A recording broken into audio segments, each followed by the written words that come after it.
Eric sat down across from me in one of the old wicker chairs we'd helped Grandma make. "Where should we start?" he said quietly. He stared at me with a gravity I had never seen in him before, his hands fidgeting with the chair's wooden armrests. Poor kid was nervous. I knew a thing or two about that. I took a deep breath and placed my face in my hands, wishing I'd never quit smoking, wishing I'd never agreed to come here. My heart thrummed and my palms were slick with sweat.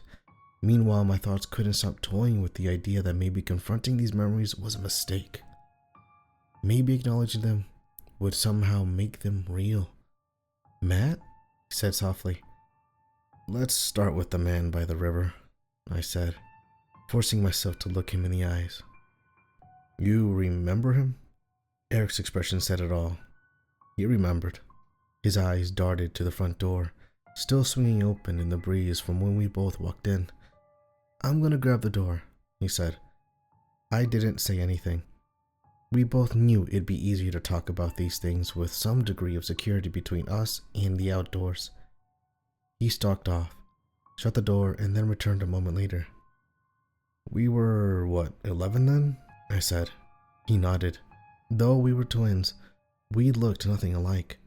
Eric was thin and gangly, with giant glasses and a passion for all things pop culture. I was short, a bit overweight, and had an unhealthy addiction to every form of metal under the sun. My hearing was practically shot, but the wall of noise that music created was the only time I felt like I got any peace and quiet. It was the second day at the cabin, I think. Eric looked at the window, toward where the river flowed, just past the tree line. "You and I were out having a swim." "Yeah, and he was watching us on the other side." "How long was he there for?" I shrugged. "You were the one who spotted him. I wouldn't have noticed if you hadn't pointed him out." "Tough to miss, really. He had that beige ball cap and the mask. Yeah. Who wore a mask out in the woods? The kind of guy who liked to watch kids swim, I guess." "It was a wolf mask, a really well-made one." Thinking back on it, it almost looked like a real wolf. "Remember what he said?" It was impossible to forget. His words had been the catalyst to everything, the jump-off point for the worst experience of our lives. "It's nearly dark," I said. "It's nearly dark," Eric repeated. The two of us were silent for a moment, the shrinking daylight and the implications of what that meant not lost on us. "Maybe we should do this on the car, on the way down," he said. I shook my head. "I don't think it works like that. And I think you know that now too." Standing up, I crossed the room and grabbed my leather jacket from the coat rack. I threw it over my shoulders like a poncho. Now that the sun had dipped behind the tree line, the temperature had dropped with it. "You're remembering things clearly again, aren't you?" "I know I am." He frowned, avoiding my gaze. We both knew this wasn't a normal cabin, and deep down, I guess we both came to realize we couldn't run from our history forever either. Eric was right. If we didn't confront this now, then we'd probably be running from it for the rest of our lives. "I suppose things do feel clearer," he said. "Being here feels strange, like everything's coming back as vivid as the day it happened." I knew what he meant. I could picture the man by the river almost perfectly now. Dirty jeans and a checkered shirt and that mask. It had to have been torn right off of a real wolf, because I remember the smell. It smelled dead, decaying. Eric plugged his nose, contorting his face in revulsion. "Ugh, you smell that too?" I asked. He nodded. "Oh, yeah, what is that?" That's what he smelled like, the man by the river. I'd forgotten how horrible it was, but this cabin is bringing it all back to me. I glanced around the dimly lit room, where shadows grew in the corners as the sun fell lower in the sky. He told us to come to him, after warning that it was nearly dark. He said he had a gift for us. You thought he was Uncle Jake. I remember that. Yeah, I mean, who else could it have been?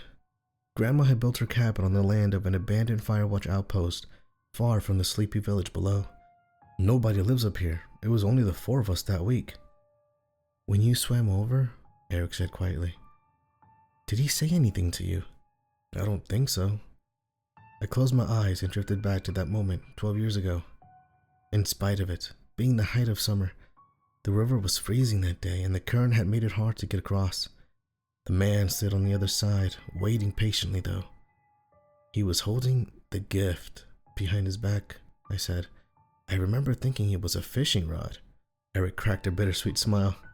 We'd both been badgering Uncle Jake to let us use his fishing rod. I, too, remember hoping that's what it was. Talking about this was cathartic, but torture all at once. My mouth felt dry as a bone. When I got closer, I got this weird feeling, like something was wrong. Yeah? Yeah, it's hard to explain, but it's like, even then, I knew something wasn't right. I gave in to the memory, letting it swallow me in my search for answers. Grandma's cabin seemed to fade away, replaced by a warm summer day. The river rumbled behind me now, and the mountain breeze caught at my wet, shaggy brown hair. Above, the sun beat down furiously, dressing me in a full-body sunburn. I realized it wasn't Uncle Jake when I stepped out of the river. You never told me that before. I don't think I ever let myself believe it. In the cabin, the branches swayed above us, their long arms scratching at the roof in the rising wind. So, Eric said. So what? So what made you realize it wasn't him? Oh, I chewed on my lip, my eye staring at Griff's cracked skull on the floor. It was because he twitched. Twitched? Yeah, I said, looking Eric in the eyes. My voice cracked despite my best efforts to keep it steady. His entire body twitched, like some kind of predator reaction, like a cat seeing a mouse, or a wolf seeing a rabbit.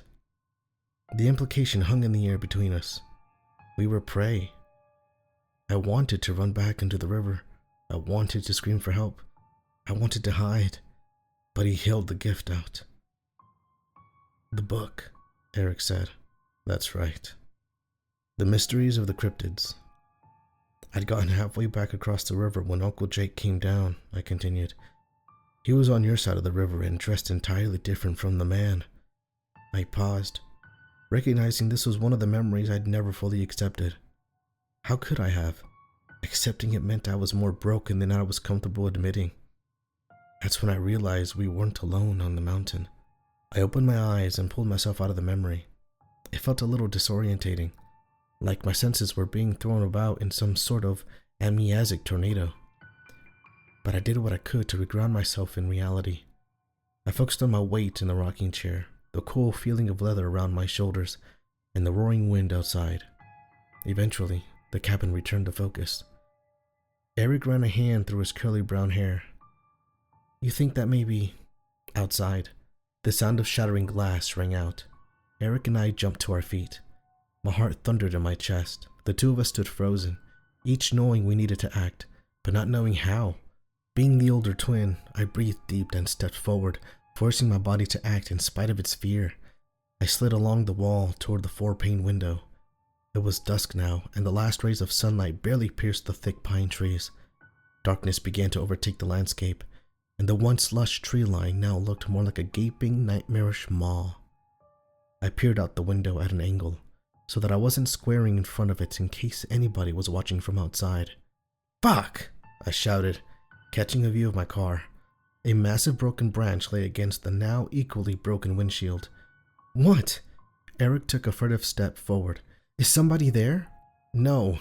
I pulled my jacket from around my shoulders and shoved my arms through the sleeves, zipping it up proper. Fucking branch just smashed my windshield.